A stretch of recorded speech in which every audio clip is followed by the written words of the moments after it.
Hello friends, good morning. સ્વાગત છે તમારું આજના નવા વિડીયોમાં. તો ફ્રેન્ડ્સ જુઓ, એટલા મસ્ત મજાનો તડકો આવ્યો છે. સુરત દાદા બહાર આવ્યા છે, પણ છનછનાતી ઠંડીમાં સુરત દાદા તો બહાર આવ્યા છે એટલો મસ્ત અહેસાસ થાય છે. પણ સારું ઠંડી તો એવી ને એવી જ છે. અને જુઓ, જો જોઈએ તો બરફ જ બરફ દેખાય છે.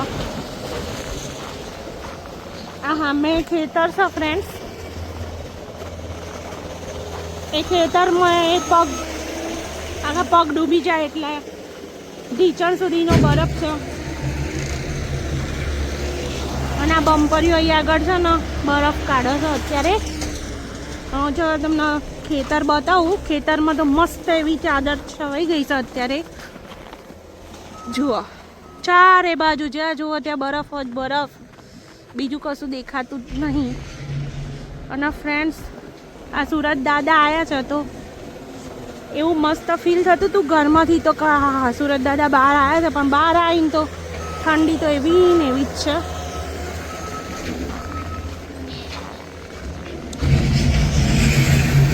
જો તમને બતાવું બધું.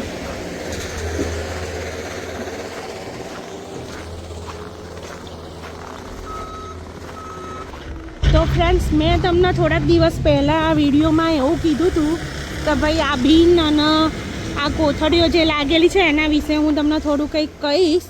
તો ફ્રેન્ડ્સ, અમારું જે અપાર્ટમેન્ટ છે ને પેટ ફ્રેન્ડલી છે. તો અહીંયા આગળ કેવું કે ભાઈ જે તમે પેટ રાખતા હોય ને, જેમ કે કૂતરું છે, તો કૂતરાને તો છે ને તમારા બહાર એને લઈ જ જવું પડે. તમારે -35 હોય, 39 હોય, ગમે એટલું હોય, પણ એનો બહાર છે ને વોક કરાવવા લઈ જાઓ ને ત્યારે જે પોટી કરે, અને એ પોટી કરે ને એની આ કોથળી છે કે ભાઈ પોટી જેવું કર્યું એવું જ એને ભરી અને પછી આ બિનમાં નાખી દેવાનું. આ અપાર્ટમેન્ટમાં એવી બધી જગ્યાએ સુવિધા આપેલી છે ફ્રેન્ડ્સ. બહાર કેવો બરફ બધો પવન આ બાજુનો હતો ને તો બરફ બધો આ બાજુ ઉડી ઉડીને આખું બધું ભરાઈ ગયું છે. જુઓ, અહીંયા મારી રોટલી બની રહી છે કલાડામાં. કલાડાની રોટલી ફૂલેલી ફૂલેલી ને થોડી બરેલી, એટલી મસ્ત લાગે ને ફ્રેન્ડ્સ. તો આજનું મારું લંચ રેડી થઈ ગયું છે. તો રોટલી અને આ રહ્યું એ શાક વટાણા બટાકાનું અને ખીચડી. તો બપોરનું લંચ છે મસ્ત મજાનું, સાથે ગોળ અને ઘી. તો આવી જાઓ જમવા માટે. આજનું લંચ તૈયાર થઈ ગયું છે. છોકરા, ચલો જમવા માટે આવી જાઓ. ખીચડી, શાક, રોટલી. કોણ ખાશે ખાવાનું?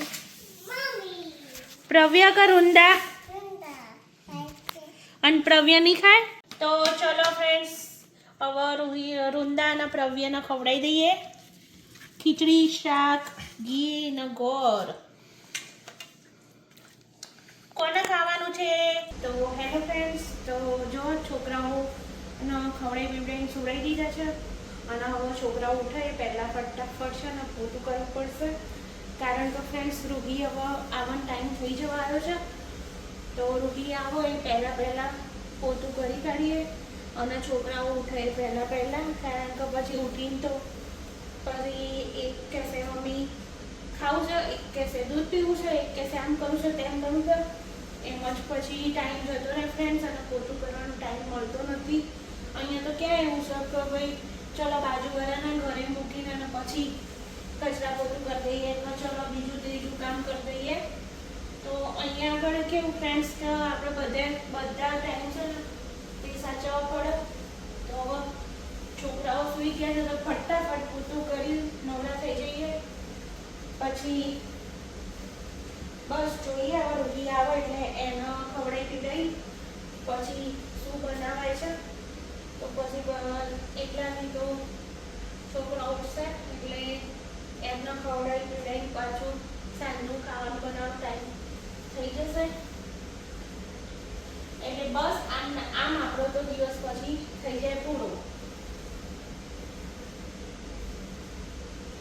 ઇન્ડિયા હતા ને ફ્રેન્ડ્સ તો સારું હતું કે કામવાળી આવો, શાંતાભાઈ કાંતાભાઈ, અને પછી વોટેવર અને પછી આપણું કામ થઈ જાય. બસ આમ રોજ આપણે તો કામ કરવાનું જ છે, કરતા રહીશું. બીજું તો શું થઈ શકે એવું છે? કશું થઈ શકે એવું છે નહીં. બાકી આપણું છે ને ઇન્ડિયા તો ને સારું હતું એવું ફીલ થઈ રહ્યું છે મને. એવું કેટલા લોકોને ફીલ થાય છે તો કોમેન્ટ કરીને કહો. જો તમને બી એવું ફીલ થતું હોય તો મને કોમેન્ટ કરીને કહેજો. અને ફ્રેન્ડ્સ, તમે બધા જુઓ તો છો, 300-400 વ્યૂઝ આવે છે, પણ કોઈ લાઈક શેર અને સબસ્ક્રાઇબ કરતું નથી. પ્લીઝ મારી ચેનલ લાઈક શેર અને સબસ્ક્રાઇબ કરો અને સપોર્ટ કરો. તમારો સપોર્ટ ઇમ્પોર્ટન્ટ છે ફ્રેન્ડ્સ. તો ડેઇલી રૂટીન ઇન કેનેડા, તો લાઈક કરો, શેર કરો અને સબસ્ક્રાઇબ કરો. ફ્રેન્ડ્સ, અહીંયા ભાજી પાઉં બનાવવા માટે મેં આ બધી સબ્જી લઈ લીધી છે. એમાં ફ્રેન્ડ્સ મેં વધારાના એક રીંગણ પણ નાખ્યા છે. જો તમને ભાવતા હોય તો તમે નાખી શકો છો. તો હવે અહીંયા કુકરમાં બધી સબ્જી નાખી દઈશું. અહીંયા આગળ છે ને તે ટામેટા, ગ્રીન પેપર અને ઓનિયન કટિંગ થઈ ગઈ છે. તો જુઓ ફ્રેન્ડ્સ, અહીંયા આગળ સબ્જી બધી બફાઈ ગઈ છે. જો લસણ ને આદુ બે કટિંગ કરી દીધું. ચલો હવે વઘાર કરી લઈએ ભાજીનો. સૌથી પહેલાં આમાં બટર નાખી દઈશું. બધું સબ્જી મેશ કરી લઈશું. હવે બટર મેલ્ટ થાય એટલે એમાં થોડુંક તેલ નાખીશું. બટર ઓગળી જાય એટલે એમાં જીરું નાખવાનું, જીરું ચટકવા દેવાનું. તો ફ્રેન્ડ, જીરું ચટકી ગયું છે. હવે અંદર આ આદુ અને લસણ નાખી દઈશું. આદુ લસણનો મસ્ત હવે સાંતળવાનું. અંદરથી સારી એવી મસ્ત સુગંધી આવે અને બ્રાઉન થાય ને ત્યાં સુધી આને સાંતળવાનું.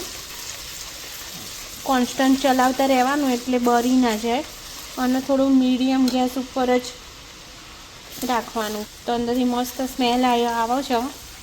બસ હવે આટલું થોડું બ્રાઉન થઈ જાય ને પછી અંદર આપણે નાખીશું ડુંગળી.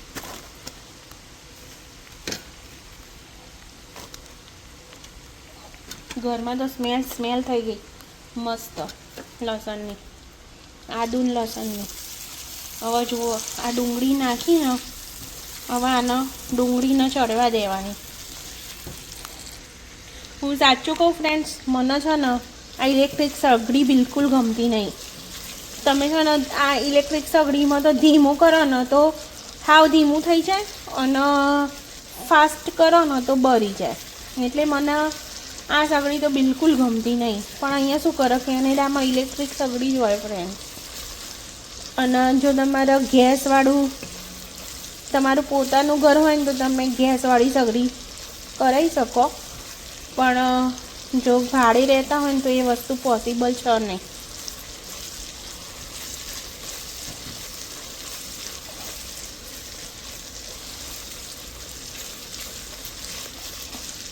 તો જો આ ડુંગળી આપણી મસ્ત સંતળાઈ રહી છે.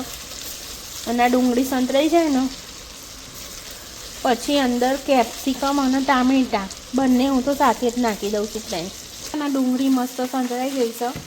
તો હવે આપણે એમાં છે ને તે ટામેટાં અને કેપ્સિકમ બંને સાથે નાખી દઈશું.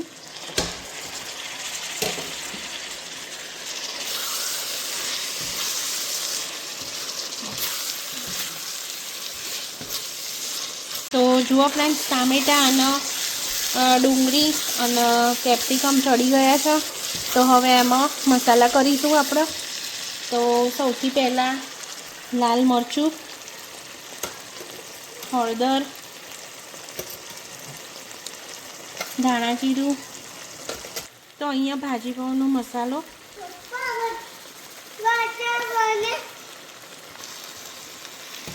તો ફ્રેન્ડ્સ, હવે બધું અહીંયા હલાવી દઈશું.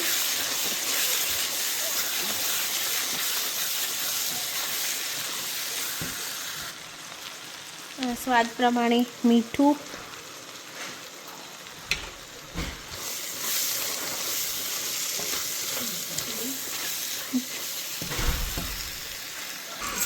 તો ફ્રેન્ડ્સ હવે અંદર થોડું છે ને પાણી રેડીશું